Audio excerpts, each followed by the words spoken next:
Welcome back to the channel, man. This is Sixers top 10 free agent targets part 1.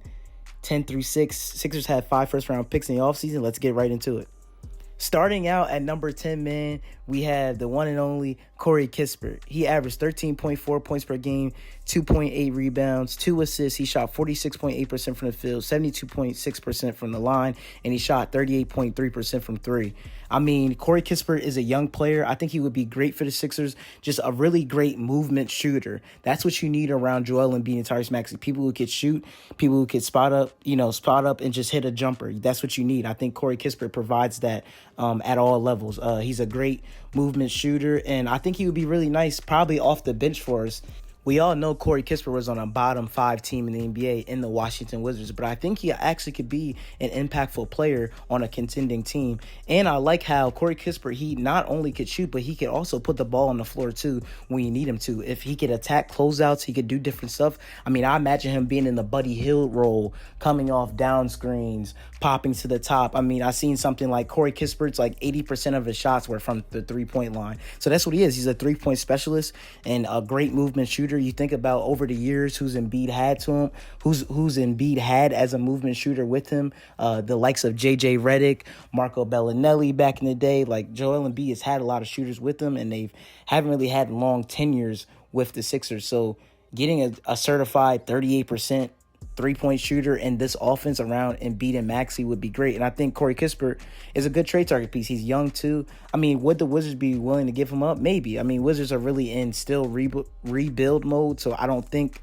that any player is like off the table saying you can't have them. I mean, they were dangling Kyle Kuzma in trade talks last year. We know they traded Daniel Gafford to the Dallas Mavericks last season. So I don't think anybody's off the table. So I think going to get Corey Kispert would be an underrated pickup for the Sixers, and that's why I have him here at number 10. Coming in at number 9, we have Dorian Finney-Smith, also known as DFS. DFS averaged 8.5 points per game, 4.7 rebounds, 1.6 assists, 42% from the field, 71% from the free throw line, and 34.8% from 3. I've been wanting Dorian Finney-Smith for a long time. I even wanted him at this year's trade deadline for the Sixers. Another catch-and-shoot guy, but a nice 3-and-D wing.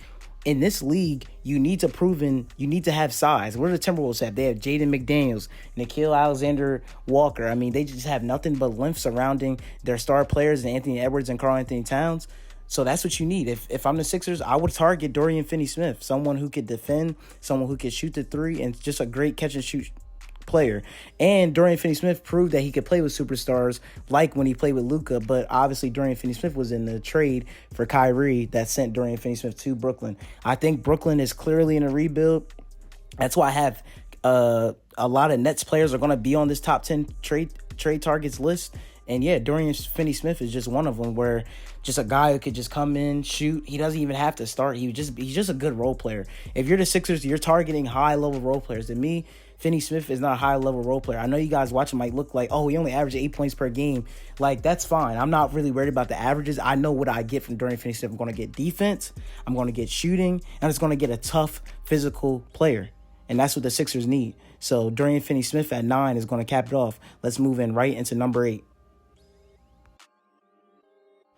At number 8, man, we have Deni Avdija from the Washington Wizards. He averaged 14.7 points per game, 7.2 rebounds, 3.8 assists, shot 50% from the field, 74% from free throw line, 37.4% from 3. I love everything about Deni Avdija. He's another young player on the Wizards who's wasting his career because the Wizards are trash. I mean, they're not probably going to do any winning anytime soon. I mean, I love this guy, Deni Avdija. He's size. He's a 6'8 wing who can pass, shoot. I mean, Deni Avdija really could do it all. I mean, I love his potential. I think you talk about a impactful player on a championship contending team one day. I think that's Deni Avdija, and he could play defense, as you see here too. I mean, he's the whole package. I mean, I think the Sixers would be a great job if we were able to get our hands on him, and he could really develop next to Maxey and Embiid and be a traditional small forward. I think he could play that Tobias Harris role, but be way better than Tobias ever was. Because obviously Deni could do it all, and he's only 23 years old, so he's still young and has room to develop, which means Wizards might not want to move him. But if Morey comes with a good offer, maybe a first-round pick for like Deni and Corey Kispert, who I mentioned earlier, I would definitely throw a first-round pick for both of those players. Those are positive players who can make impacts on this team. Back to my point about Denny Avida's age. I love his age. We had a lot of old players on the team last year. Batum, yes, Nicholas Batum is a good wing in the NBA, but he's 38, 39 years old. Kyle Lowry, older. We had a lot of older guys. I think getting younger and starting to get youth around Joel Embiid and Tyrese Maxey is great, and especially someone who could grow with Tyrese Maxey. Tyrese Maxey himself is only 23 years old, so if you get another 23-year-old guy, the sky's the limit. And now you can build with young guys like Ricky Council and Jeff Doughton Jr. and maybe Terquavian Smith that's in the Sixers G League affiliate Blue Coats. Maybe you can have guys like that, Corey Kispert, who I mentioned earlier, who can build with Tyrese Maxey, build a type of connection for this team going forward. I just feel like a lot of Sixers players are in and out. They're quick stops here, and I think getting young players on this team would help build continuity and just have a better vibe on the team, just with the young guys, you know. I also love Denny Avida's playmaking. For his size, to be a 6'8" wing, he's an excellent passer, and that comes from him playing overseas in the Euro leagues and stuff. He's just an excellent passer. Somebody could get out on a fast break, start his own break. I mean, I really think Denny Avida could develop into a really, really special player. And if Sixers could really get him, it would be a great acquisition, man. I mean, look at this pass right here. He's going to drive to the rim and throw a behind-the-back pass to Corey Kispert. Like, that's insane, man. So just having a guy like this who could play make and shoot and defend, like he's an underrated defender too.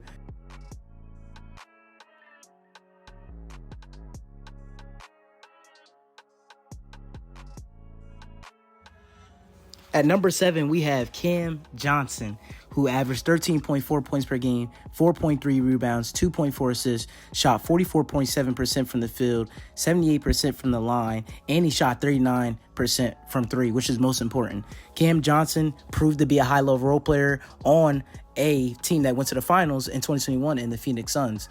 Cam Johnson is a great spot-up shooter, great movement shooter.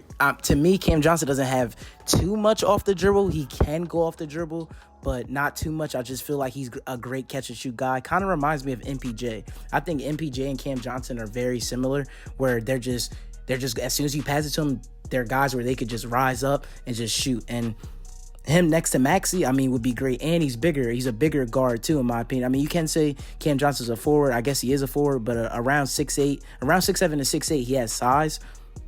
And as you see here, he's just a great catch-and-shoot guy, and that's what we need. Embiid and Maxey are the two main playmakers on this team. That's fine. We don't really need more playmakers per se. You can get another playmaker to help Maxey off ball a little bit, but Maxey and Embiid are going to create so much shots and so much gravity that you need a guy like Cam Johnson who can knock down a three and knock it down consistently. What did we see in this series versus Knicks?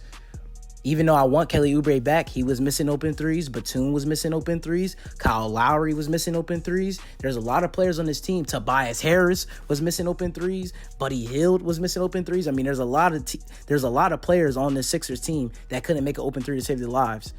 Getting a guy like Cam Johnson who shoots 39% from three would solve your problems automatically, whether that's him coming off the bench or whether that's him starting. I just feel like Cam Johnson would be a huge upgrade, and that's why I have him here at number 7.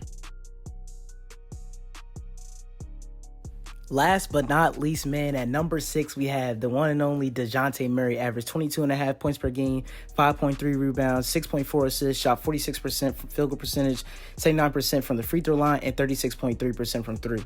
I wanted DeJounte Murray at the deadline for the Sixers. You're talking about a great combo guard.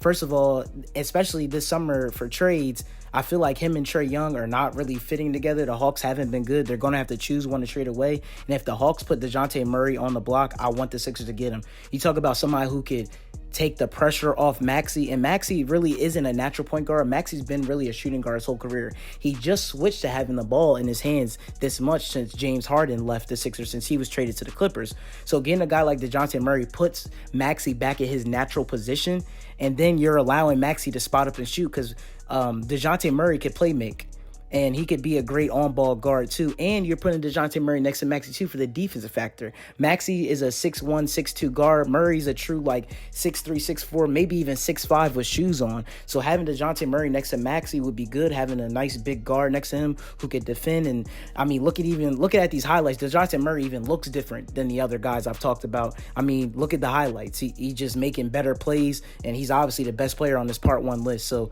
getting DeJounte Murray would be huge, and I think his pick and roll with Embiid would work really well too. And he's just somebody who can get his own shot. Last year in this past season in the playoffs against the Knicks, Maxey and Embiid, they needed help. Like, that is what it is. They needed help. So having another on-ball playmaker like DeJounte Murray on the Philadelphia 76ers would be absolutely amazing and something that we really never had before. So I think if the Atlanta Hawks do decide to trade him, this would be a great acquisition for the Sixers. And that's going to do it for part 1. You guys can catch me in part 2. I'm out.